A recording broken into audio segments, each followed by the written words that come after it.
Welcome back. So we are starting part 2 of our koi fish duo painting, and the next step is to paint all our little lily pads dark green. You will need to use your yellow brush, which is the medium round, and just do a couple of coats of dark green. So basically, we'll just be filling them in like this. Overlap the light white edge. You don't want to have a white halo. And just fill all of them in with dark green and give it a couple of coats. But if it's hard to get into corners and edges, go ahead and switch to your red brush, the small flat brush, and go ahead and use that to make the outlines and then get inside those tight corners like that. You can use the red brush to trace and the yellow brush to fill. So while the first coat of the green is drying, we are going to have fun with putting spots on our koi fish, and I'm going to wash and dry my yellow brush again, the round. The brush is a little damp from the water, and I'm going to roll my brush, make a point. So just put a fun little wonky shape like that to get you started. You can always make it bigger or change its shape. But as a starting point, this is as good as any. There's spot number 1. And whenever I make a little cluster of spots, I want to make sure that I have a large, medium, and small grouped together. So here's going to be a smaller one. So that makes that one the medium one, and then I'll put a big old spot this way here like that. That's the big one. And I'm placing them close together and filling them in with orange. You can always change those shapes later on. It's also fun to come back in with your tiny detail brush and put in really little ones like this one here and that one there. So now I'm going to go and make sure that I incorporate the sides of the koi, because the spots do wrap around, and I'm going to go all the way over that light blue outline. Just overlap that with your orange, and you'll notice that the orange comes out a little bit darker where it overlaps the blue, which is perfect for us because it looks like it's turning the corner and is slightly shadowed on that side. Something like that. And just have fun with it. You can definitely switch brushes and use smaller brushes for this part, whatever is easiest for you.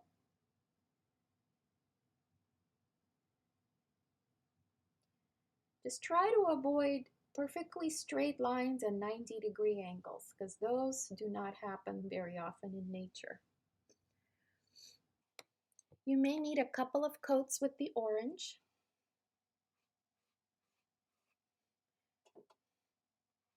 And if you have any jagged edges, just let it dry and go in with white to smooth it out, or just extend your orange spots to smooth out those little rough edges. Okay, so I placed all the spots, and now I'm looking at it from a little distance, and I'm seeing that this one's a little too busy.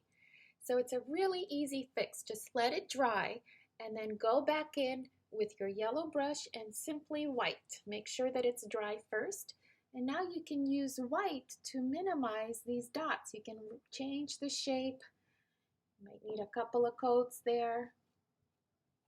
But go ahead and play around with minimizing some of the shapes so you have more negative space, because that negative space is very important. So I made some modifications to this fish with using white and changing some of the spots. Sometimes if it gets too busy, go ahead and combine 2 spots into one. But my favorite saying is, when in doubt, take it out. So sometimes it's better to just remove it with white. You may need a second coat of white if you do that. Just make sure that the first coat is dry. Hey, we're back. So we're ready to highlight our lily pads. They're dry and ready to go. We will be using light green and white. So I'm going to combine a little bit of light green and white with my red brush. Now I'm going to come to the edge of a lily pad, any one. So maybe this one, and I'm going to outline the outer edge with the edge of my red brush, just the top edge, and the little divot here, the little pizza slice part. I'm just going to outline it all the way to the outside edge. You don't want to have a dark green halo like this. I'll pick up a little more paint. And now what you're going to do is you're going to grab that edge and drag it in partially like that. You don't want to push hard on the brush. You want to have little paint and no pressure. So you're basically grabbing the edge and dragging it in, kind of following the direction of your little pizza slice, in other words, the radius. So they're like spokes of a wheel are coming into the center, and you're just partially dragging them in. And you want to have some pieces that you're using the edge and some where you're using the face of the brush, like that. Now I'm going to come back in with dark green using the same brush, get into the dark green color, but the top edge of the brush. I'll start in the center and pull out a few little rays of sunshine like that outward from the center into that highlight, but kind of not all the way to the edge, just like that. We're almost done, guys. We're going to add some shadows that appear under our koi. So in this guy's case, the shadow's right over here, and it helps to give the impression that he's floating right above the surface. And it really adds to the 3D effect. And for that, we will use the yellow brush. We will separate out some blue and add just a point of your brush, dip it in the orange. And the reason we're using orange to do this is it's the complement of blue on the color wheel. I'm gonna roll my brush in it to make a fine point. I'll even get rid of some of the excess paint. Now we're gonna pick a side. If we put the shadow on the right side of this fish, then it needs to be on the right side of this fish as well, okay? And then it will also be on the right side of all your lily pads. So we have to be consistent. So here I'm going to start, and I'll kind of put the point of my brush very lightly against this side of his cheek. Now I'm going to push hard on my brush and let that paint spread out. And pick it up under the fin. Let that paint spread out. Push hard on your brush. You don't want a shadow that's too thin, because then it just looks like an outline and not a shadow. Like that. And picking up under the fin here, turn the corner, and end it on a point. Kind of to mimic some of your little fins here. Okay, so that's shadow number one. Now, this little flipper here is also going to have a shadow on the right side. So use the point of your brush or use your tiny little detailed brush to add the shadows that are going to come from around the flipper. Anything on the right side is going to cast that shadow like that. Also, on the left side of the fish, this little flipper is casting a shadow to the right. So right under this flipper, you're going to have a little bit of a shadow. Just use the point of your brush there. And this little flipper is casting a shadow to its right.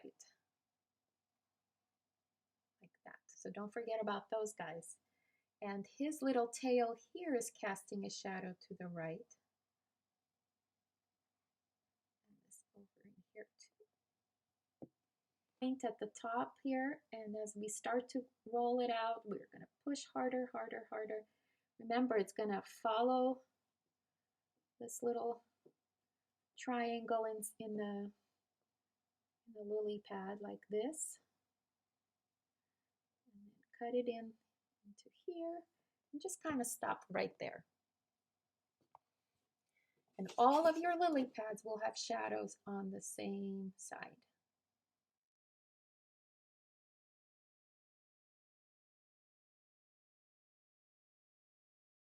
And we'll be using our detail brush, a smidgen of black. You don't need much, but I'm still rolling my brush in the black to make this fine a point as I can make.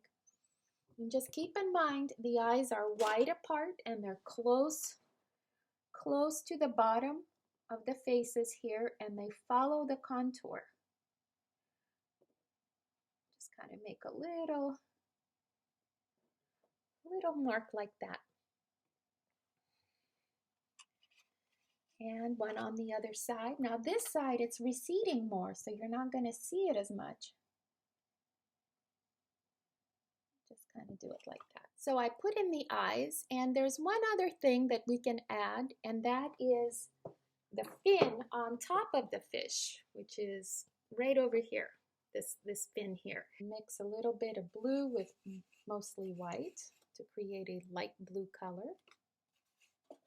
I'll get into the center of my fish and kind of follow the curve. I'm creating a line, like a spine almost, like this.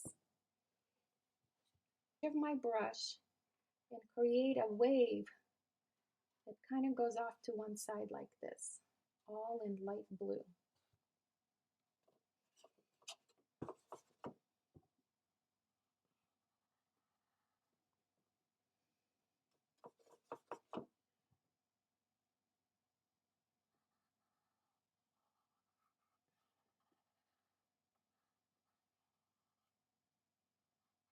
So I put in my back fins down the center of the fish, following the curve, straight on one side and rounded with points on the other side. And if it's going to go off to the right like this on this fish, it's going to go off to the right like that on the other fish. So my back fins are dry, and I'm going to pick up white with my red brush that you've washed and dried. And now I'm going to outline the very top of the curve, the top of the curvy edge, making sure that I have sharp little lines, wispy little pieces.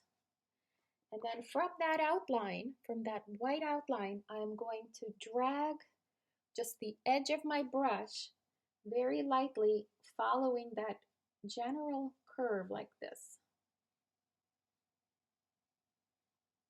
leaving that light blue color showing from the base and halfway into that little fin.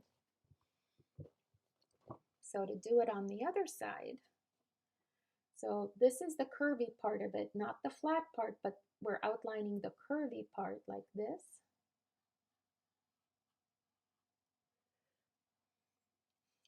Here it is. And now I'm going to drag down on an angle pieces of white into that part way into the light blue base. We're done with our beautiful koi fish. I'll see you guys next week.